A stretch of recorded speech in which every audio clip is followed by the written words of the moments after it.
Ja, herzlich willkommen zum internationalen Zuhause-Festival. Ich würde sagen, wir machen einen Deal. Sie bleiben einfach zu Hause und wir senden Ihnen internationale Themen, denn das ist der Plan von BOOKFEST Digital heute an diesem Samstag. Wir senden ja bis Mitternacht und ganz klar, der Oktober ist ja der Tag der Buchmesse hier in Frankfurt mit internationalen Gästen und pandemiebedingt bleiben wir eben alle zu Hause, aber wir sind dann tatsächlich für Sie da.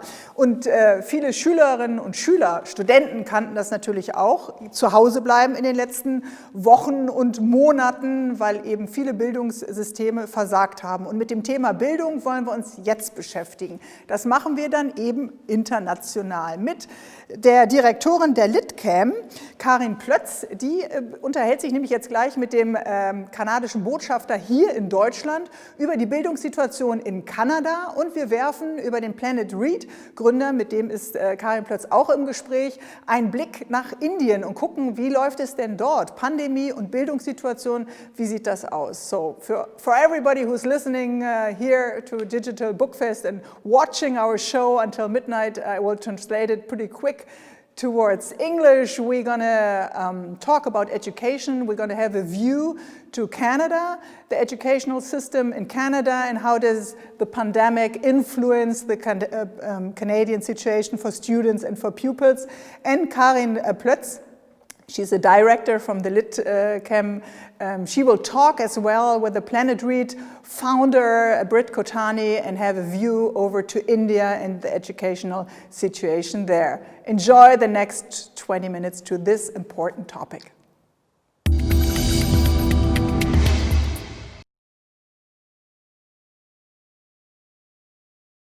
The COVID-19 pandemic has changed the world's life. A direct consequence is the digital version of the Frankfurt Book Fair and the shift of the Canadian guest of honor to the Frankfurt Book Fair in 2021.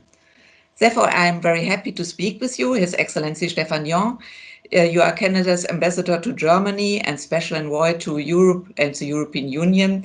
And I want to speak with you about the situation of COVID-19 and the pandemic in Canada and how Canada managed the impact of the pandemic, especially on education.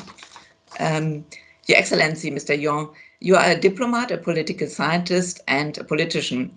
And before you becoming an ambassador to Germany in 2017, you served as Canada's Minister of Foreign Affairs, and you were responsible that you championed Canada as a global leader in the promotion of human rights and peace, stability efforts, and especially of global climate action.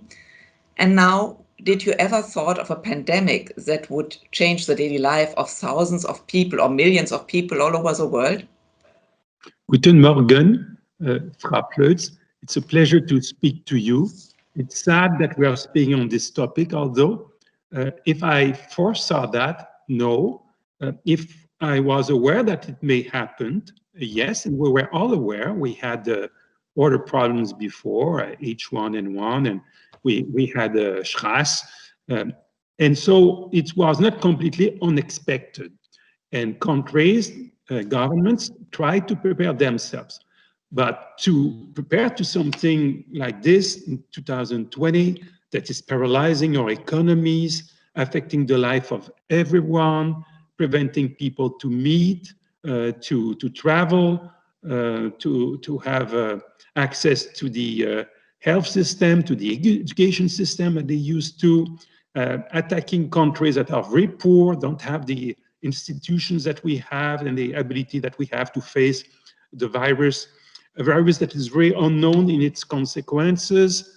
It's a learning curve in which we are, and it's why, as an ambassador in Germany and a special envoy for Europe, I want to make sure that Canadians and Europeans are optimally able to learn from each other, to learn from the best practices, including, as you said, about schools, about all the daily life. How can we cope with it? And how can we cooperate to find this vaccine that we so much need? I think Canada has a better solution than Germany. While the schools were closed, the children has to learn at home, and homeschooling seemed to be the solution. E-learning, virtual learning, spread it more than ever before. and Canada is, contrary to Germany, better equipped for e-learning. The government invests a lot in the third level education, and then is the question, what could Germany learn from Canada, from Canada's successes in e-learning and digitization? The digital learning, e-learning, and digital healthcare also. We developed that by necessity. Our country is very large, very big, distances, very hard winter, very remote areas. And for all these reasons, we had to develop this technology, and it's not perfect. I am a teacher myself. I've been professor of university before coming in the public life. And so I have a lot of acquaintances with other professors and teachers in Canada and Germany and elsewhere. And everybody is saying it's much more difficult by e-learning.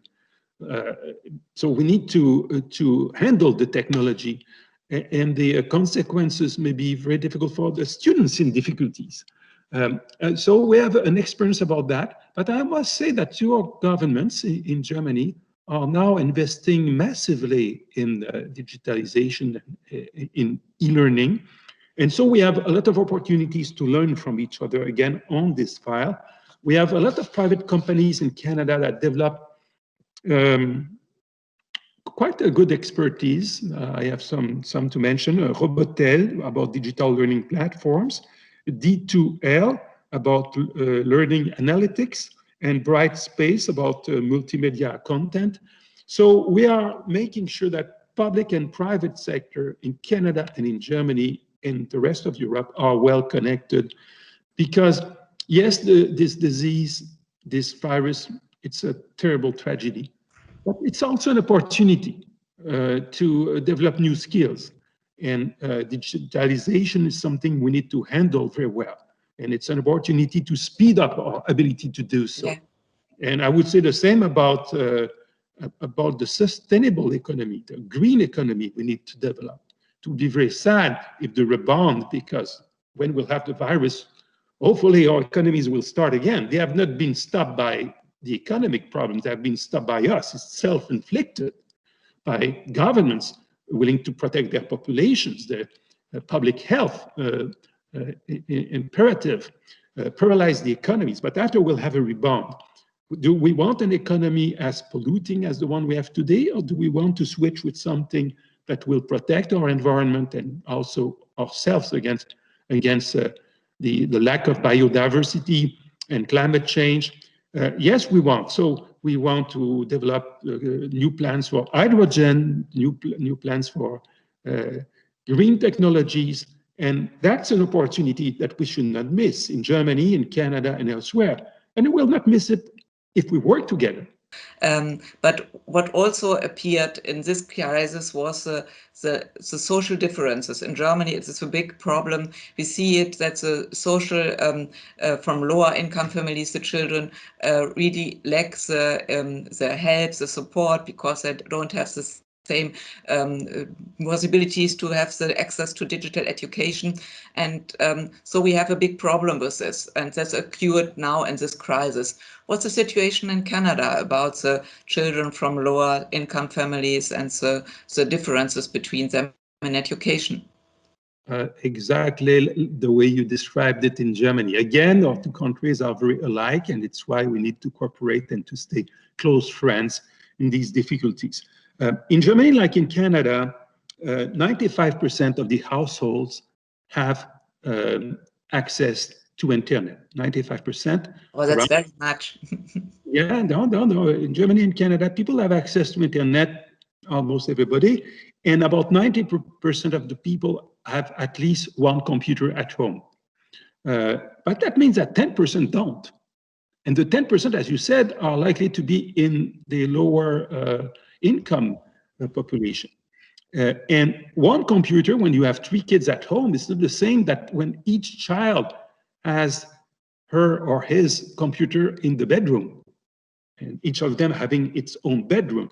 So no, you're completely right to say that we're in a situation where the lower income populations, the less educated population, are more vulnerable. And as a teacher, I know very well that when you meet the children, or in my case, it was students at university, but yeah, still children, we will be children all our life. It's very important to meet them, especially the ones in difficulty. The good students will find a way. The ones that may be good, if you give them the push, the incentive, the motivation, the way to speak to them, the way to encourage them to read the good stuff and to improve their writing and so on. These ones, it's very difficult to support them by e-learning. There are ways to do so. I'm not saying it's impossible, but it's not the same than when you are looking people in the eyes and face to face. Yes. It's very frustrating for a teacher, I know. And these children that have limited access to internet and to a computer, you need to keep that in mind and to find a way to be sure that they will be supported. And it's not easy. It's not easy in Germany, not easy in Canada. And again, it's why we need to encourage our teachers and academics to be in close relationship and to see how they cope with these difficulties. Yeah. I think that are very good closing words that we should and we must cooperate together to find the best solutions. So, dear Ambassador Dion, thanks a lot for giving us an insight in the situation of Canada and education and the COVID-19. Thanks a lot and have a good time and keep safe and healthy. Oh, the same for you, Frau Pleutz, the same, and thank you so much. Auf Wiedersehen.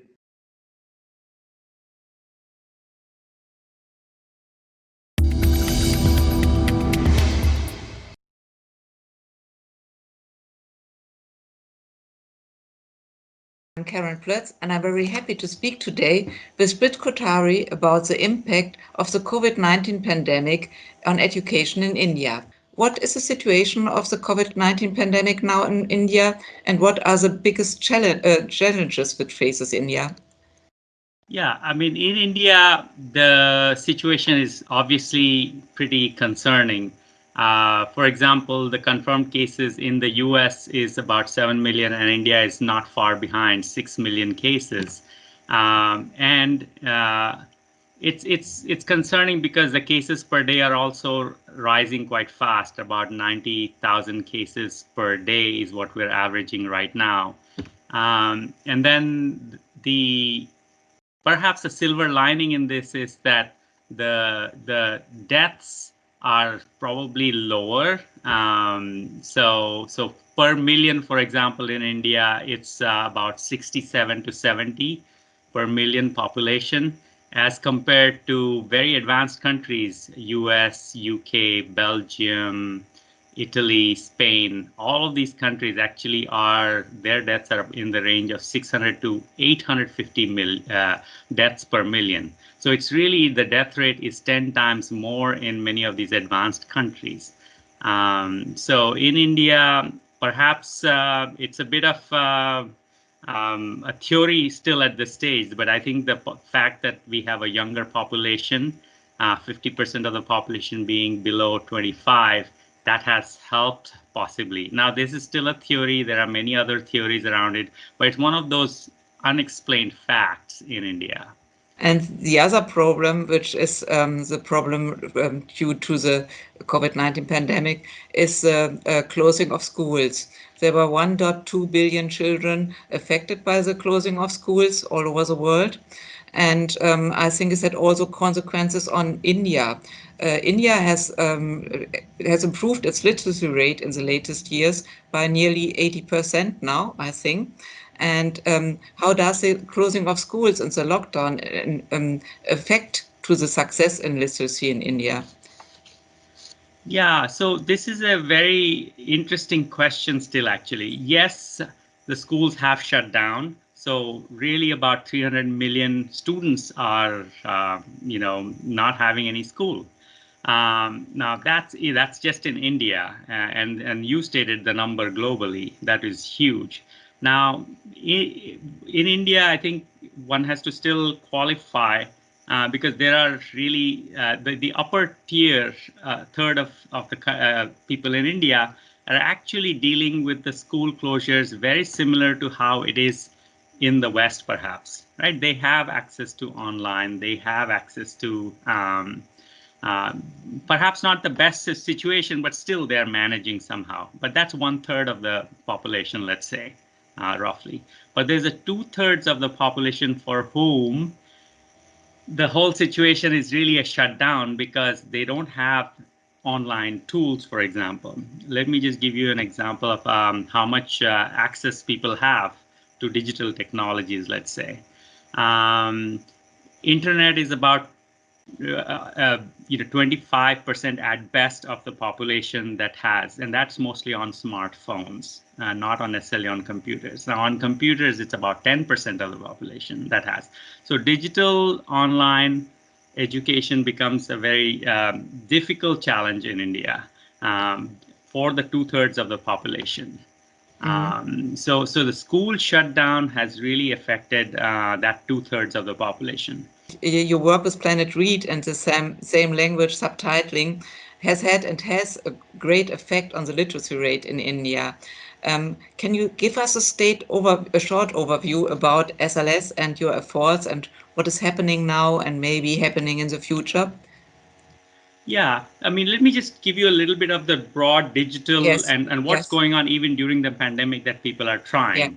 Yeah. Okay. So for example, and then I can talk a little bit about the Planet Read experience as well. So what's interesting, there are a few models that are working. And I like to think of it is that which model works in which digital ecosystem. Okay. So for example, Khan Academy was created in the US ecosystem, right? Where they had certain specific needs of filling the gaps and having videos that they could see and they had access. So it worked perfectly. Now there are versions of the Khan Academy in Indian languages that people are creating. So that's one model that is actually kind of working for people who have digital access. So it would work for people with a laptop or a PC, and then they can work with it. Yes, and even if they have mobile phone access, like smartphone access, but generally children don't have smartphone access actually in India. Many children, certainly the rich do, but 2/3 of India children don't. And even there, the girls have less access than the boys because the data costs. And so once anything has a cost to it, the boys are favored, unfortunately. So going back to the model, so one is the Khan Academy model. Interestingly, the government started an interesting model, and I think it has potential. I think it's still not proven yet, but it has potential. For example, they started a TV channel for every class. Now, what they're trying to do is have classroom teaching, literally the curriculum on television now, and each class having its own channel. Now, this is not a bad idea, given that the access is there. Of course, I don't think anybody had the time to create proper content so that it would be very professionally done as well. But that's more an implementation issue. But I think the idea is interesting. So that's one model, and I hope they perfect that model rather than say, oh, it worked or it didn't work. But I think it has potential. And then there's of course the Sesame model, which is at least for the early education, where they created content that excites children to get excited about reading and early education, right? But for that, you have to still create professional content, and it's a relatively expensive approach, but then it reaches a lot of people. So that model, and it has worked in many countries, including India. So that's another interesting model in the online digital space. And do you have any plans for the future of other things, or of more of Planet Read?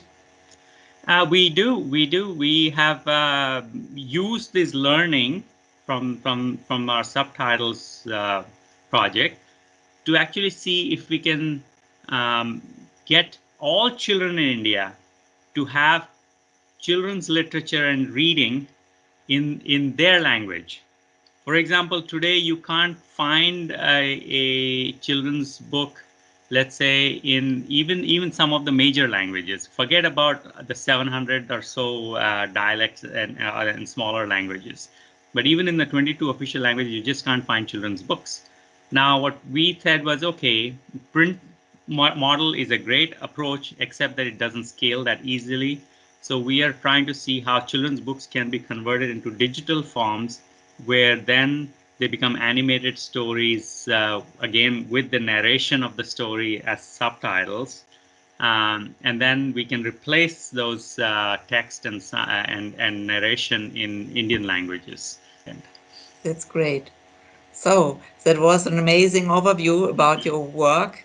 And thanks a lot for giving us an insight in the situation of India, in the educational COVID-19 situation, and a big congratulations to your great work with Planet Read and BookBox and maybe other projects too. So have a good time, keep safe and healthy, and big success with your work. Thanks a lot. Bye-bye. Thank you. Thank you.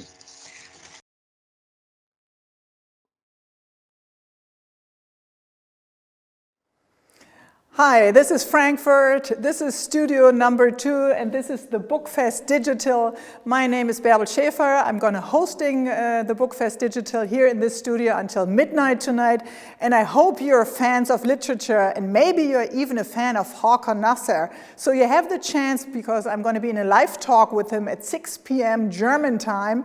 You can, via YouTube or Facebook on our Buchmesse website, you can ask questions in English, and I will lead them on, I will pass them on to Håkan Nasser in 45 minutes. So please go on our website and think about a good question for Håkan Nasser. And now we're going to come to an author, and I'm going to switch to German. Wir kommen jetzt rüber zu Wellen und zu Quanten. Wir kommen rüber zu dynamischen Prozessen. Und wir kommen rüber zu einer dialektischen Weltsicht, die vielleicht auch ein bisschen eine neue, eine modernistische Weltsicht ist. Und damit sind wir beim Autor Slavoj Žižek. Denn Sie müssen, ehrlich gesagt, um seine Sicht auf die Welt, die er ja immer als einen dynamischen Prozess sieht, mit explosionsartigen Sprüngen, dafür müssen Sie weder ein Kulturkritiker noch ein Philosoph sein, Sie müssen auch kein Hegelianer sein, um sein aktuelles Buch Sex und das Absolute und das verfehlte Absolute zu verstehen.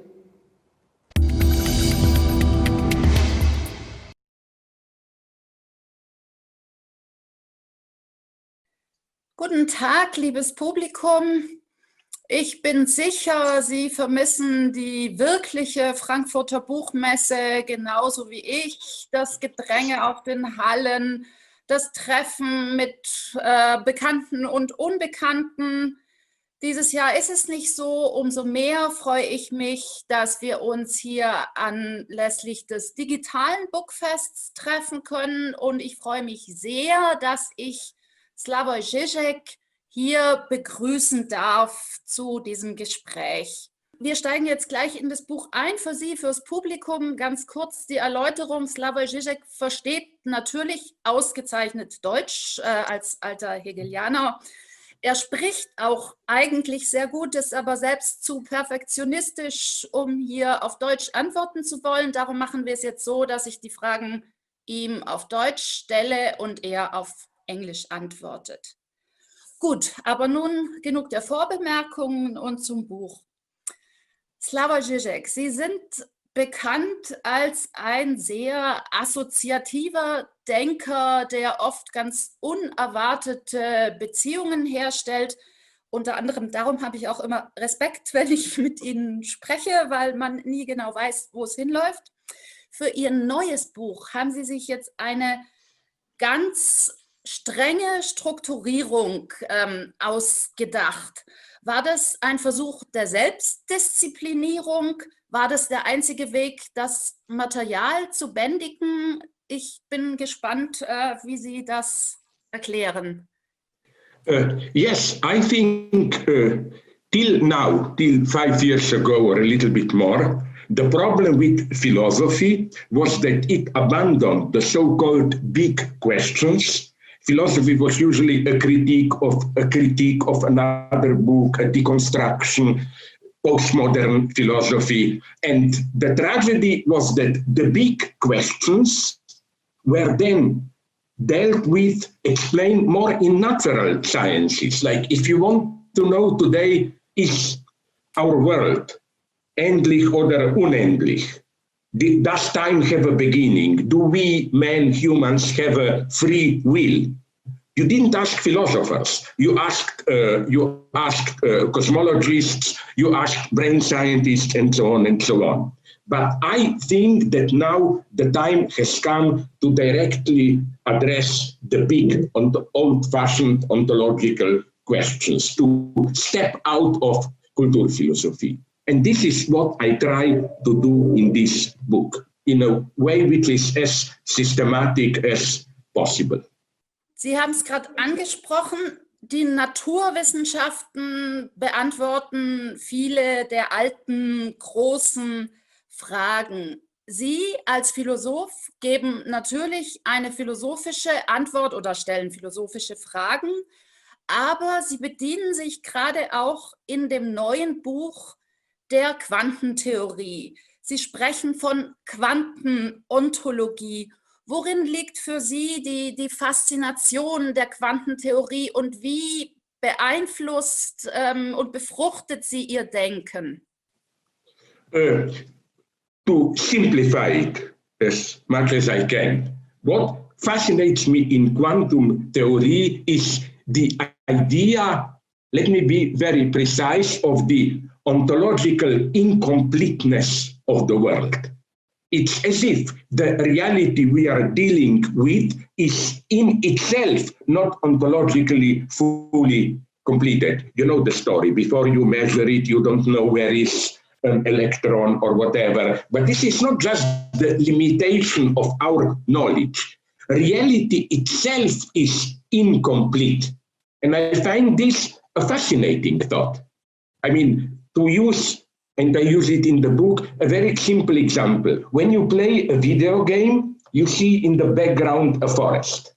But this forest is not fully programmed because it's not part of the game that you come close to the trees. It's simply nothing there.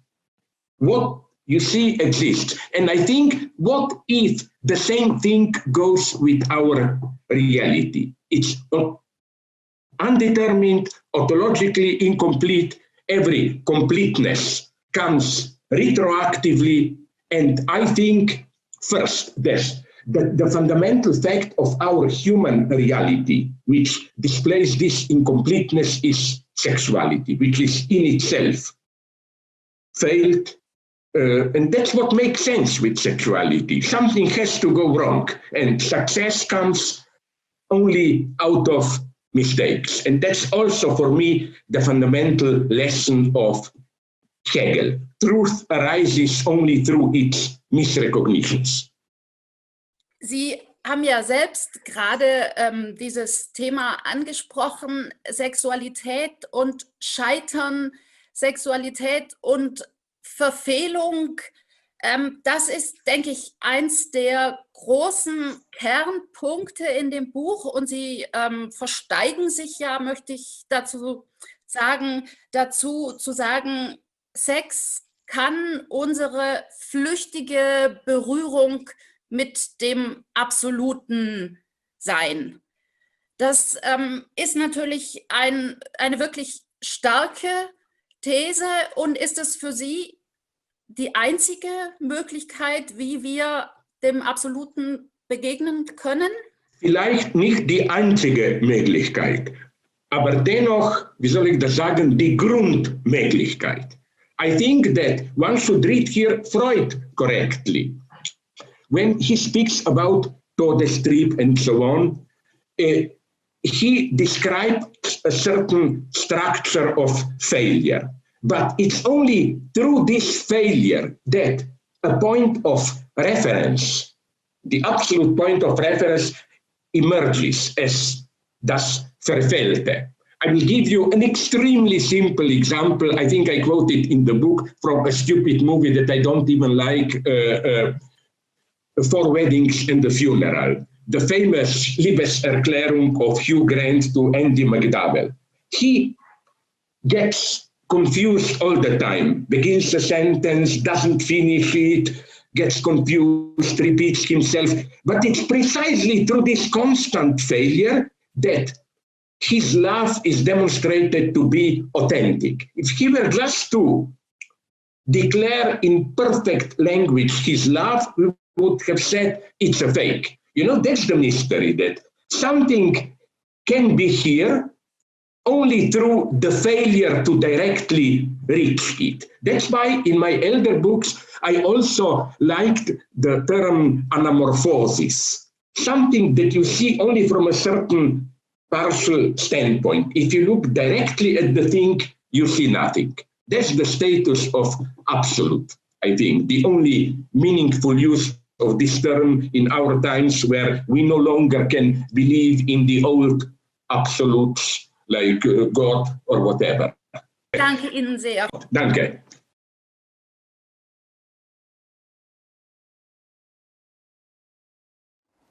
Wir sind wieder da, hier beim digitalen Bookfest. Wer sich entliebt, wer aus einer Beziehung herausfällt, der sucht neue Nähe, ja oft im digitalen Raum. So lässt es auch Candice Carty Williams zu mit ihrer Hauptfigur Queenie. Die macht sich auf den Weg, die datet online und macht dabei rassistische Erfahrungen. Sie ist eine junge Britin, sie ist eine Person of Color, sie verliert ihren Job, sie verliert ihre Freundschaften, kommt in finanzielle Engpässe und am Ende landet sie wieder bei ihren strengen Großeltern in einer Art Kinderzimmer. Und Candice Carty Williams nimmt uns mit auf eine sehr, sehr sensible Reise ihrer ich-erzählenden Hauptfigur. Wir leiden mit ihren Ängsten, ihren Seelennöten und ich möchte Sie dazu unbedingt einladen. Auf Facebook und auf Instagram kann man auf der Dussmann- und Aufbauseite schon das ganze Interview mit Candice Carty Williams tatsächlich sehen zu ihrem Debütroman. Welcome and meet on the Digital Bookfest Candice Carty Williams. She wrote an incredible first novel and I just fell in love with Queenie. She's a young person of color and she's dating. She fell out of a relationship and now she's looking for love, dating online, and she's making, unfortunately, racism and racial experiences that are not good at all. She's losing her job, she's losing friendship, and at the end she ends up being in the little room in the little apartment of her grandparents again, and they are really strict educating her. So please go with us now on a trip, on a very emotional trip to all the fears and soul and energy of Queenie, and meet Candice Carty Williams, please. Start. Hi, I am so excited that Queenie is in German. I'm really looking forward to your fans reading it in Auf Deutsch, and also you hearing what they have to say. I think it's going to be different to the UK, and yeah, I'm very, very excited for you. What I'd really love to know is about you and your inspiration. What makes Candice Carty Williams tick? So, big question. But let's start with books, as we're in a bookshop, as we're in Dussmann. What makes you, what books do you like? What's been your big inspiration? What readers do you have at your bedside? That's a really hard one because I forget every single book I've ever read when I've been asked that. But I think for me, I've always read a lot of fiction. I just love fiction so much, but I think I tend to veer not necessarily towards literary fiction. I think I like stuff that I can just take a bit easy. And I think I like stuff that is concerned with people and their feelings rather than big, massive, sprawling ideas and, I guess, philosophy. But I just like stuff, I think, that makes me laugh more than anything. So I love books in all their forms, but I'm also so into film, and I love TV shows. And I think music videos are maybe like one of my favorite formats ever, because I think you can always tell so much with music, and also in like 3 minutes. I think that's the most amazing thing. So, and they're also quite emotional. Oh my God, they're so emotional, like me. So I think it's really amazing. I'm always very inspired by things that like are capsules of really big emotion, and books do that. But I guess I sit with books because I'm in it for such a long time. I just like to laugh. So I would say like reading Bridget Jones's Diary is really one of the things that made me laugh like first, and also like Angus Songs and Full Frontal Snogging by Louise Renison. Like, yeah. I always love stuff that's just going to make me like actually laugh out loud, and I really hope that Queenie does that too, because that's why I think I wrote it like, it's saying a lot of stuff, but also I wanted people to laugh. I like the fact that you think about music videos as kind of a storytelling vehicle, as a vehicle for music, but also as a vehicle for those emotions. It's because it's quite hard to kind of capture. Do you feel like that sort of helped you in your writing and sort of thinking about a chapter, for example, almost sort of like the length of a music video? Yeah. So I think that's a great question. I think every phrase, every paragraph, I was trying to pack as much of a punch as possible, because I know that my attention span is terrible. I might get tested for ADHD because I'm always oh wait, what's that? What's going on there? But I really wanted to not let people sort of fall away from something. I really wanted to keep them there at every possible point. So yeah, I think that definitely is that's always had a bearing on how I write, is just trying to keep people just want people to feel as much as possible in I want to pack a punch, basically. That's so interesting. And were you listening to music when you were writing Queenie? And generally when you're writing, does music play a part in your creating your narratives? Yeah, so I don't drink any coffee. I don't drink any caffeine because I would go madder than I am. And I only write at night time. And so I need to have something to stimulate me. So I realised that I would listen to very loudly a lot of UK rap and grime, because I think the energy of it kept me going. But then sometimes if I was writing a love scene, which I find quite hard, I would listen to the West Side Story soundtrack from start to finish, because that to me is love, and that to me is again, it's a lot of feeling, and it's a lot of drama. I think I need a lot of drama very loudly in my ears while I'm writing. I definitely recommend listening to some German hip hop, especially some Berlin local hip hop as well, because it's really good. I would love to. Can you give me some when we leave? I will definitely give you some tips. But I think it's really interesting about how music helps people to hit those beats of an arc. What's been sort of the biggest sort of surprise to you since Queenie came out and was launched in the UK and the US? What's sort of, being your debut novel, then you have no idea what readers are going to find. So what was a surprise for you in that experience? I think for me, when I wrote it, I remember just thinking about who I was writing it for. And initially it was for myself. It was so that I could feel less lonely in some of the stuff that I'd gone through. So while I'm not Queenie, I've experienced lots of things, loads of my friends have experienced lots of things, those are my black female friends. And so it was creating a character who I could relate to. But the biggest surprise to me was that so many people who were unlike me and you related to her. And when people who were people would message me and be I'm a white middle class gay man who is 75 and I loved it. I'd be wow, what did you get from that? But I guess it's learning, right? It's not necessarily having to relate to someone. And so I think that was that. I think it was just the breadth of readers who were reaching out to me and they were telling me how much they related to her. Loved her. I think the sort of universality of Queenie is just so important, and what has made her become already such an icon. I think to kind of distill that, one of the things that's so interesting about her is the way in which she connects with, especially with her corgis, and that they're each so different, and they come in different times of your life, of Queenie's life, and you're really sort of feeling as though those friendships are so relatable. How was that kind of, creating that for her? Was it really important for Queenie to have that foundation of her friendships throughout the book? Well, I think just understanding that in life we just need people around us, right? I just think I would be so lonely if I didn't have all of the friends that I have, and they're all support systems. They're all amazing in their different ways. They all came to me at my different points of life, and they all helped me in different ways, and they still do. And I was just literally being okay, I'm going to write the year in the life of this young woman, and just knowing that friendships are so vital to just being alive and to being a person. And one thing I've understood during lockdown, because I live by myself, is that your friends, more than your family, I think, make your identity. So I was should I go and live with my mum and my sister? And I was well, no, because I think one of us would kill the other. I would probably kill them, or they'd kill me. But I was my friends are the ones that I want to be with in this time, because they're the people who make me. And so when I was writing Queenie, it was really important that her friends were a huge part of that novel, and also a part of what she does and how she responds, because I know that lots of things that I do and don't do is because my friends are like, yeah, that's a good idea, or like, Candice, don't do that. Whether I listen or not is a different story. Well, you know, you can only be yourself, and Queenie is only herself, can only take her own path.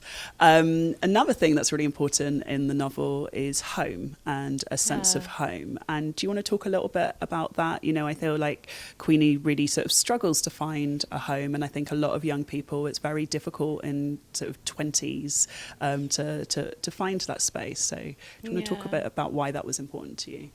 I think that for Queenie, she's never really understood, without giving any spoilers away, she's never really understood what a safe home looks like. And so she's always trying to find home in herself, like in other people, in the spaces that she's in work, in everything. And you know, so much of her, I guess, the spin of her life is when she loses what she thinks is going to be the home that she's building with another person.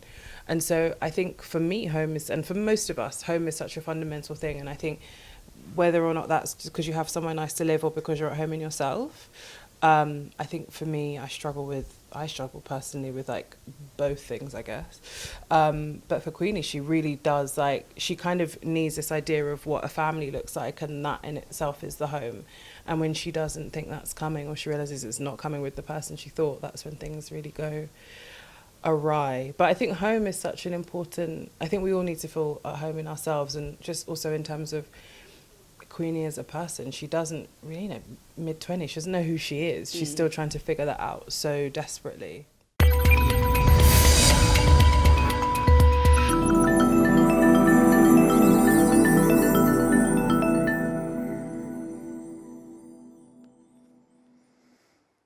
Ja, mit Hakan Nesser, Sie haben es gerade gesehen, sind wir um 18 Uhr im Gespräch. Sie haben jetzt noch die Chance, Fragen uns auf Englisch einzureichen über unsere Buchmessenseite im Chat. Und dann können wir ihm die Fragen, wenn sie denn gut sind oder wenn sie uns überraschen, dann natürlich stellen.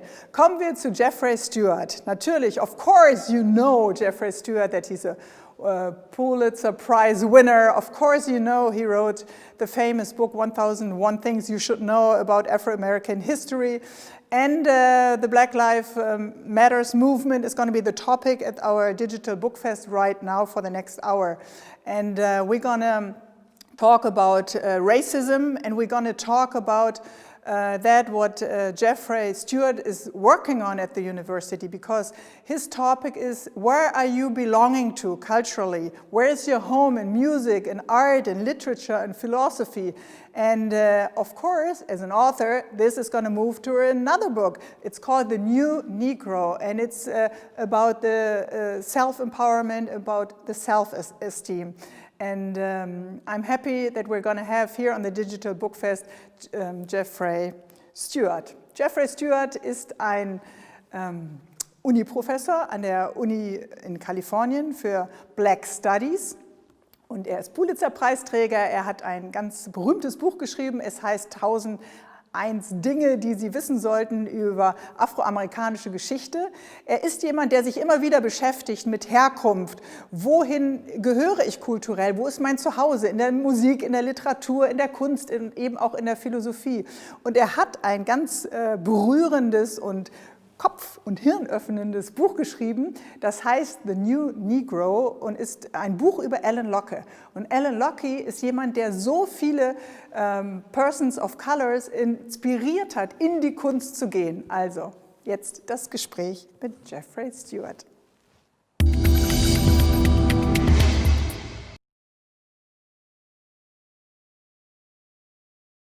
Well, Alan Locke was a philosopher. He was born in the 1880s, and he taught at Howard University. He was the first black person to get a PhD in philosophy from Harvard University. He was also the first African-American Rhodes Scholar to Oxford. But the most important thing is that he's often considered the godfather of the Harlem Renaissance, the black arts movement of the 1920s, with people like Langston Hughes, Zora Neale Hurston, Claude McKay, really a bevy of artists and writers who emerged for the first time with the idea that you could write about the black experience creatively and be rewarded for it. And he was a self-organized cultural producer who created the opportunities for these artists. And he came up with this concept of the new Negro. It was already around, but he interpreted it as that of being the quintessential American artist who mined the Black experience, folklore, the spirituals, and turned that into high art. So he was really a person who brought the interpretive context for Black artists to be appreciated, really for the first time. Well, I think probably the most important one is he authored the original The New Negro, which was an anthology of writings of these various artists of the 1920s.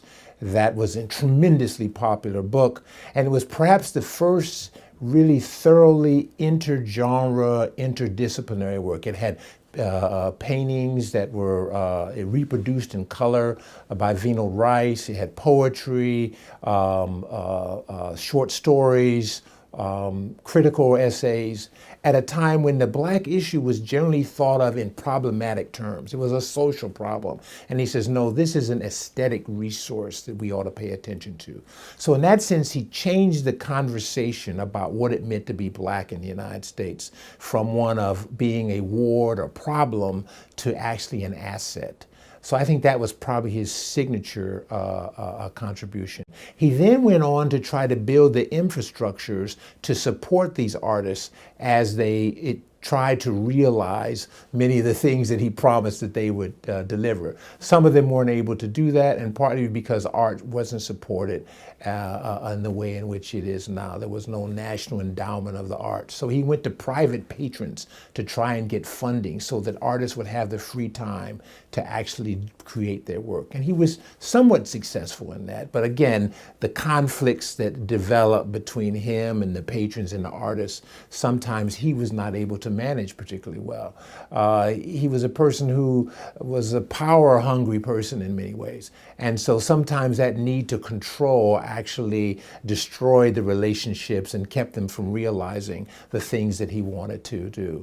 But the thing that's really captivating about him is that he refused to stop even when things went badly.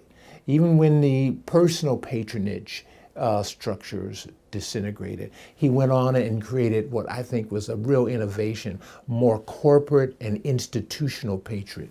So he worked with the Carnegie Corporation. He worked with the American Association of Adult Education. He worked with the Progressive Education Association to get funding to pay artists and to pay scholars to produce work in this area, which I would call early Black studies. He's really a forerunner of the Black studies movement as something where art, literature, sociology, political science, philosophy, all can be in conversation about the challenges to American democracy that racism and race-based subjects provide.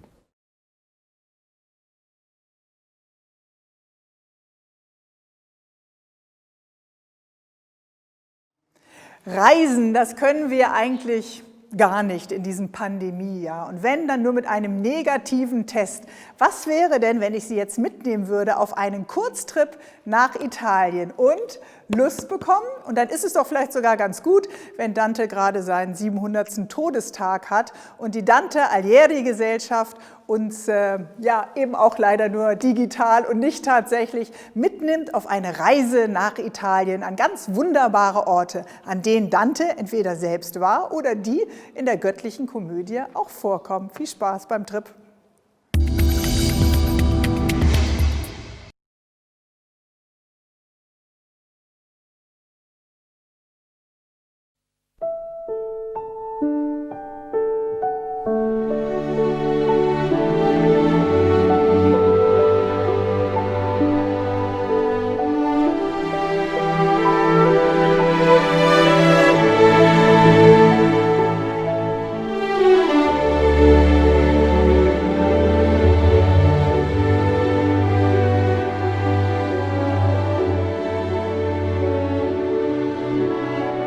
Sognavo da anni di fare un viaggio dantesco attraverso l'Italia.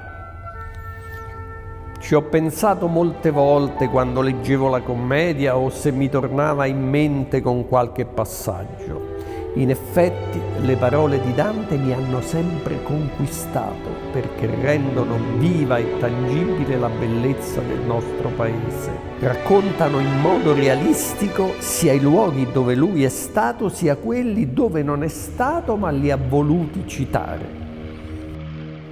Nel mezzo del cammin di nostra vita mi ritrovai per una selva oscura, che la diritta via era smarrita.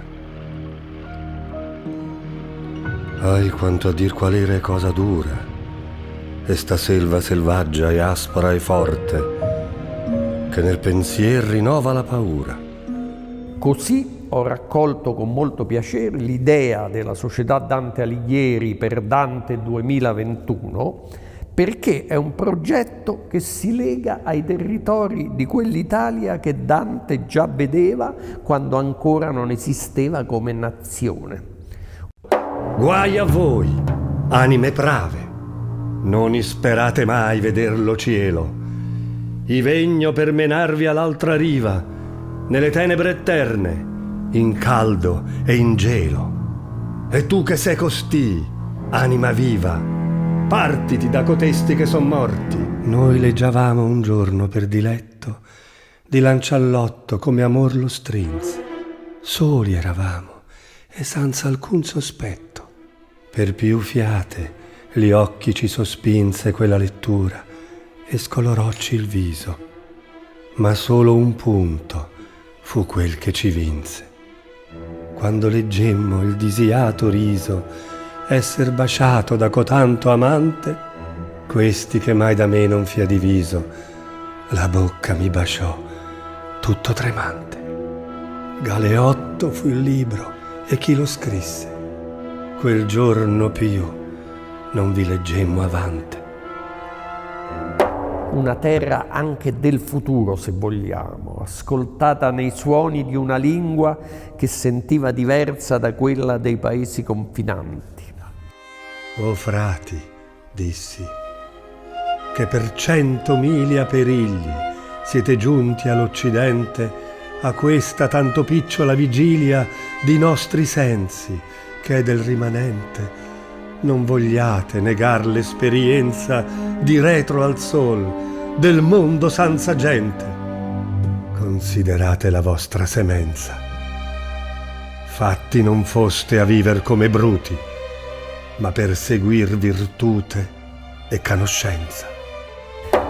Dante in sostanza ha prestato all'Italia la sua voce poetica e quella voce continuiamo ad ascoltarla ancora. Molte parole che conteneva noi le usiamo ancora.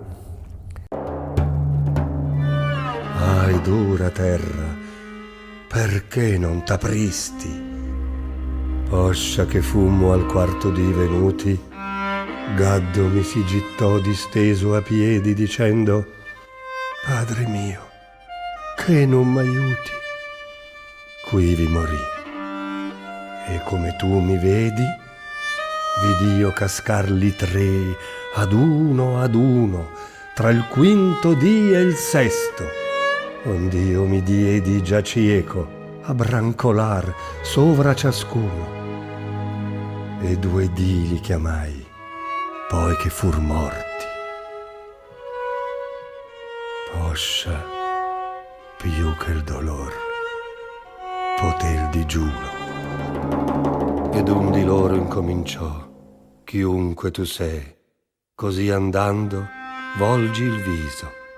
Pon mente, se di là mi vedesti unque. Io mi volsi ver lui e guardai il fiso. Biondo era bello e di gentile aspetto, ma l'un de cigli un colpo avea diviso. Quand'io mi fui umilmente disdetto d'averlo visto mai, ei disse: or vedi, e mostrommi una piaga a sommo il petto.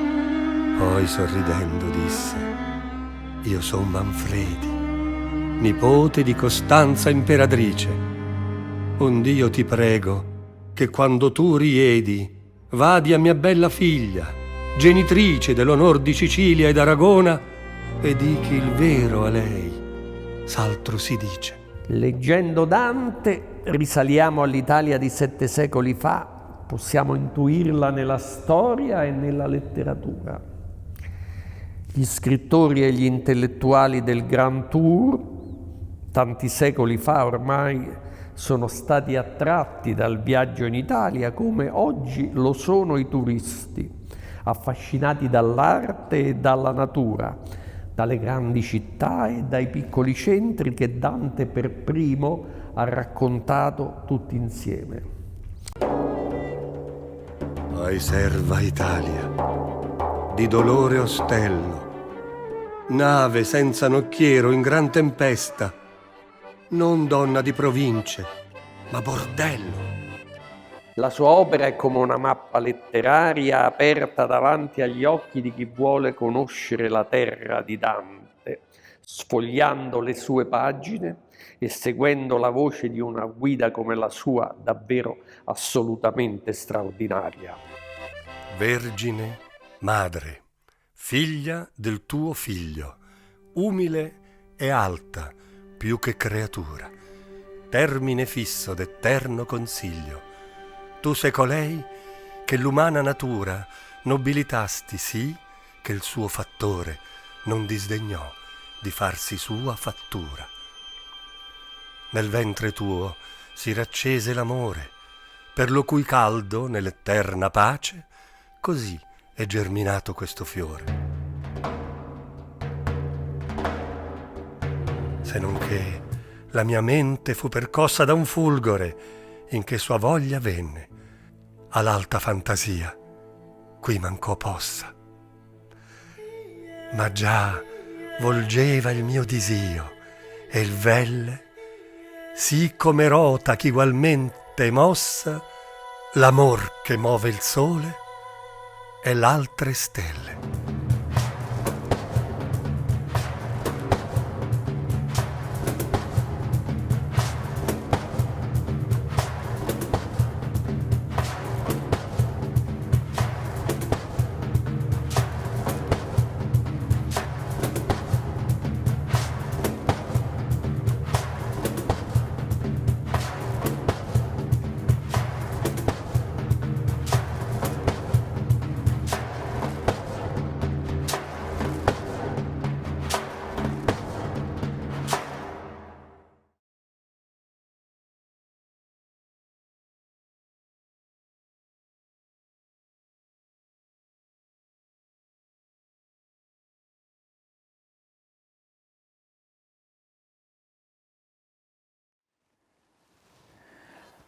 Hi, we are within the Black Lives Matters hour of the BOOKFEST Digital, and I'm happy to welcome 3 powerful women in our live stream now. Maybe I can see the 3 ladies already. Thanks for your patience. We are a little bit late, 5 minutes. So I'm happy to welcome Alicia Garza, our Black Lives Matters network founder, and welcome. Thanks to have you here in the BOOKFEST International. Marit Kupka, you're from Frankfurt, our town where we are sending from the Cultural Book Festival here within this week in October. And you're working for German museums. Your topic is the decolonization. Welcome. Hello, thank you. And I'm happy to say hello to Diane Ars, scientist and activist, of course, for anti-racism topics. And the next 10 minutes are yours. Yeah, thank you for the possibility. And hello, Alicia. I'm so honored to meet you, at least virtually. Thank you for taking the time, the 8 minutes we got from the Frankfurt Book Fair to discuss Black Lives Matter. I would like to quickly introduce myself. I'm Marit Ifoma Kupka. I'm a curator and writer with a focus on topics like decolonization, using she, her as pronouns. And here with me today is Diana Arce, artist, activist, writer, and active organizing member of Black Lives Matter in Berlin. And she uses she and her as pronouns. We would have loved to talk about so many things. Now we are limited to 2 questions. One of my major concerns is the question on how to make Black Lives Matter into a truly global movement. Of course, matters are different in the US, in Europe, and on the African continent and anywhere else. but they all have the same root, which is racism and white supremacy. The title of your book, Alicia, that is released next week is The Purpose of Power, How to Build Movements for the 21st Century. Most of the times, the attention window for our cause as Black people globally is super limited. We have 2020, and after George Floyd's murder, the global interest in Black Lives Matter was huge. But we know from our experiences that this attention is fading. You are a founding member of Black Lives Matter in the US. In your book, you explain how you grew into this. You write about the struggles to utilize the small windows of time and opportunity that we are given. Now we're given 8 minutes. I already used some amount of it. My first question is, what advice do you have for activists in Europe and especially in Germany who are working towards liberation? And how can we achieve a truly global Black Lives Matter movement? It's such a powerful question, and thank you for having me. I think the first thing that is really important for us to keep pushing toward is not just finding our tribe, but growing it. And frankly, one of the things that I talk about in the book is that it's important to find other people who care about the things that you do, and then to multiply those folks, right? By the dozens, by the hundreds, and by the thousands. I do talk a little bit about how that's done, but mainly I think creating the kinds of communities where people can feel at home, political communities where people can feel at home. And some of that involves creating more space for people who share the same values that we do, but they may be new to activism. They might be new to organizing. They might be new to political communities where people share the same concerns that they do. And there certainly has to be room for those folks in order for us to grow our tribe and not just find it. I think the other thing that feels really, really important here is just to keep remembering that this movement is a global movement. And I was talking with someone yesterday about this exact same question. And the reality is that we have a lot more learning to do about each other's struggles. We have a lot more learning to do about the ways in which our conditions are connected, how they are relative to each other, but also how they are different. And what I have been saying is that it is sometimes in that difference that we start to understand the strategy of how oppression and disenfranchisement works across contexts. And within that difference, sometimes what we can find is a key to unlocking what connects us across those differences. So that's some of the advice that I would offer. Thank you, Alicia. Thank you so much. Yeah, for our second question that we're going to ask you in our 8 minutes that we get to speak about this, you've managed to do something quite incredible with this book. Not only were you able to interweave your personal narrative with history, but you interweaved it with a history that's so in depth. This is essentially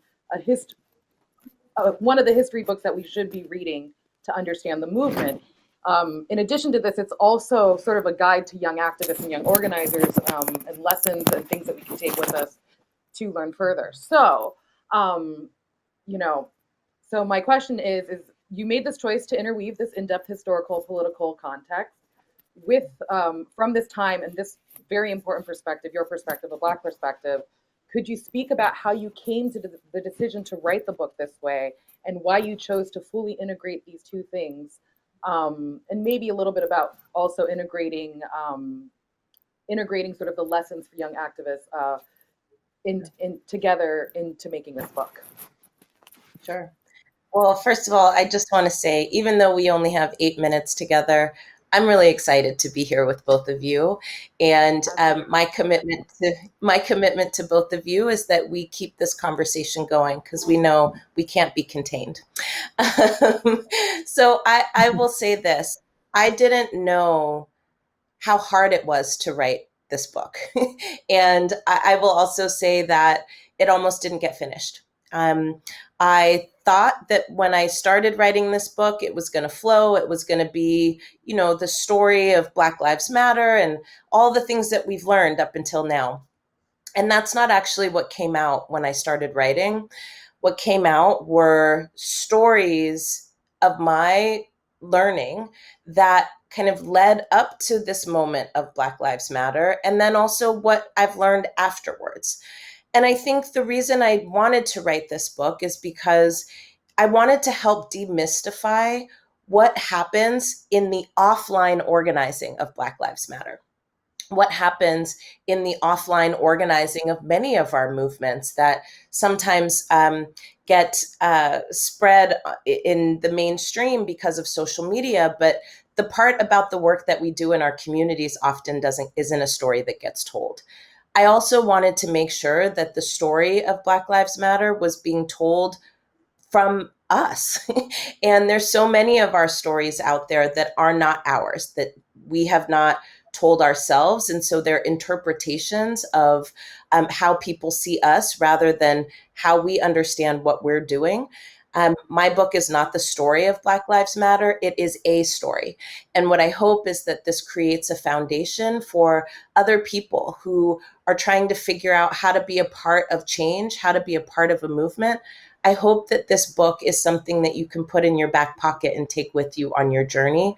I know that once I finished this book, I realized this is the book that I needed when I started organizing 20 years ago. And so I'm hoping that it plays that same role and function for others who read it.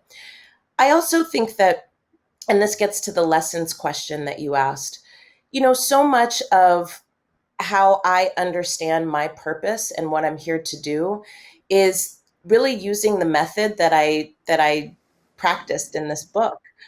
What I wanted us to be able to do was place ourselves in history to better understand who is shaping us, and to also start to get clarity about why the things that are happening around us are happening and what we can do about it. And so for me, my advice to young activists would be, place yourself in history. Don't just look at what's happening in this very moment. Zoom out a little bit and better understand the context, how we got here, in order to better understand the steps we need to take moving forward. Ms. Kupka, I know time is running too fast. My heart is breaking, but we got to go on the digital book fair. What's your solution?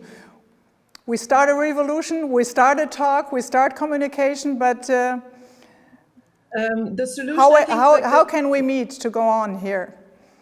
How Alicia said, I think it's very important to see ourselves in the continuity and see the story and place ourselves within a certain story. And this is something we definitely need to do in Germany, that we really start to more deeply integrate the German history and the history of Black people in Germany into the whole movement.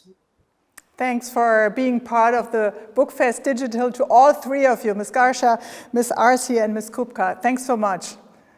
Thank you. Thank you so much. Thank you.